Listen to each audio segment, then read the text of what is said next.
देखिए ज़ुल्म को सहना अच्छी बात नहीं होती। जब आप पर कोई ज़ुल्म करे तो आप उससे सहे ना। खामोश रहेंगे तो ज़ुल्म बढ़ता जाएगा। लेकिन बेवजह शादी के बाद ये इतनी नफ़रतें पैदा करना भाई-बहन के रिश्तों को, तो ख़ास करके बहनें तो ज़द पे आ जाती हैं। सबसे पहले तो बहनों के ही वारे न्यारे करने होते हैं। मायके वाले ससुराल वो सिखा पढ़ा के भेजते हैं, देखो भैया नंदों को मुँह नहीं लगाना है, नंदों को मुँह नहीं लगाना है। तो वो उसका घर होता है। अस्सलाम वालेकुम एवरीवन। आज मैं बहुत सालों के बाद एक शादी में गई थी। मुझे बहुत टाइम हो गया शादी वग़ैरह में गए, और मैंने अपनी जॉब से पहले बिल्कुल भी हर चीज़ से किनारा कशी कर ली थी। तो मैं पहले जब जाती थी शादी वग़ैरह में, तो उस टाइम पे बचपना था, मैं चीज़ों को इतना ध्यान नहीं देती थी। लेकिन आज मैं इतने सालों के बाद जब गई ना, तो मतलब मैं एकदम इमोशनल हो गई। वहाँ पर मैंने जो चीज़ें देखी, लड़की की शादी थी, जब बारात आई तो लड़के के भाई-बहन सब इतने खुश थे, इतना अच्छा माहौल दिख रहा था। कोई डांस कर रहा है, कोई कुछ कर रहा है।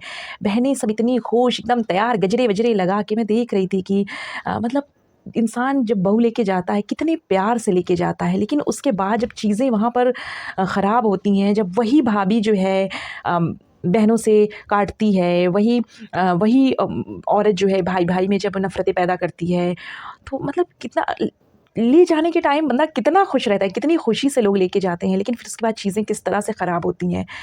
मैं बहुत इमोशनल हो गई कि बताओ किस तरह से लोग इतने प्यार से लेके जाते हैं, इतनी खुशी से लेने आते हैं, और फिर वही नंदें आँखों में इतना गड़ने लगती हैं। क्योंकि आजकल जो ये नंद भाभी का बड़ा किस्सा हो रहा है कि बिल्कुल भी भाभियाँ नहीं चाहती हैं, भाई-बहनों के बीच में इतनी दरारें पैदा कर देती हैं कि भाई जो है भाभी की तरफ पलट के भी, सॉरी, भाई जो है बहन की तरफ पलट के भी नहीं देखता है।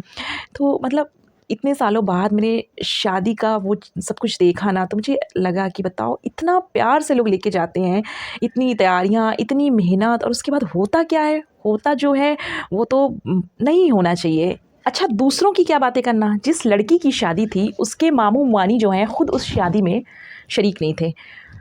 क्या हुआ पूछा गया तो पता चला कि भई मुमानी जो हैं वो बिल्कुल भी नंदों से कोई रब्त-सब्त नहीं रखती हैं, बिल्कुल भी वास्ता नहीं रखती हैं, और मुमानी खुद नहीं आईं, उन्होंने मामू को भी नहीं आने दिया। इंतहा तो ये बात सुन कर के हुई कि पता चला कि कुछ टाइम पहले उनकी मम्मा की डेथ हुई थी, जिसकी बेटी की शादी थी।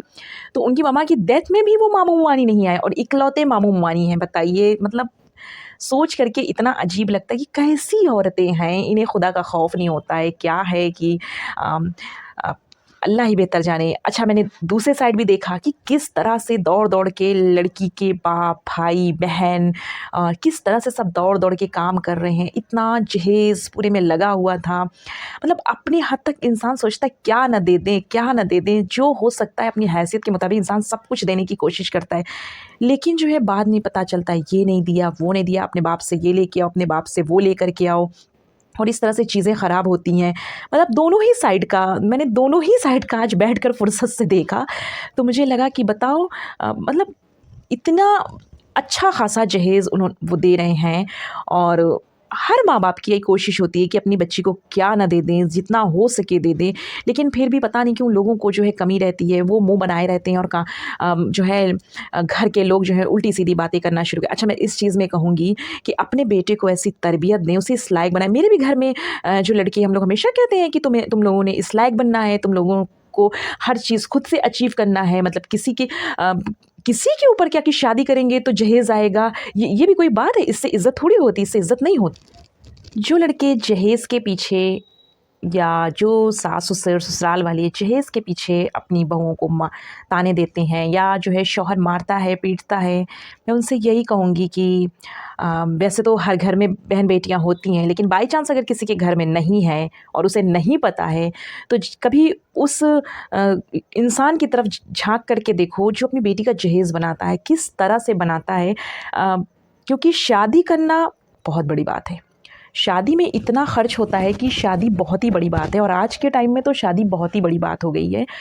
किस तरह से माँ-बाप अपनी बेटी का जहेज़ बनाते हैं, तिनका-तिनका किस तरह से जोड़ते हैं कि कोई चीज़ कमी ना रह जाए, कि मेरी बेटी को कुछ सुनना ना पड़े। उसके बाद भी जो है मतलब किसी की बेटी का इसलिए आप जो है अपमान ना करें कि वो जहेज़ में कम ले।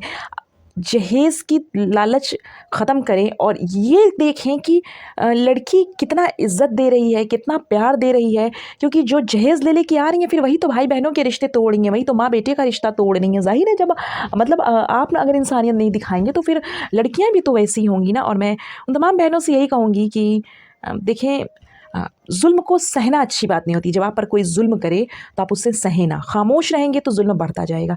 लेकिन बेवजह शादी के बाद ये इतनी नफ़रतें पैदा करना भाई-बहन के रिश्तों को, तो ख़ास करके बहनें तो ज़द पे आ जाती हैं। सबसे पहले तो बहनों के ही वारे न्यारे करने होते हैं। मायके वाले वो सिखा पढ़ा के भेजते हैं, देखो भैया नंदों को मुँह नहीं लगाना है, नंदों को मुँह नहीं लगाना है।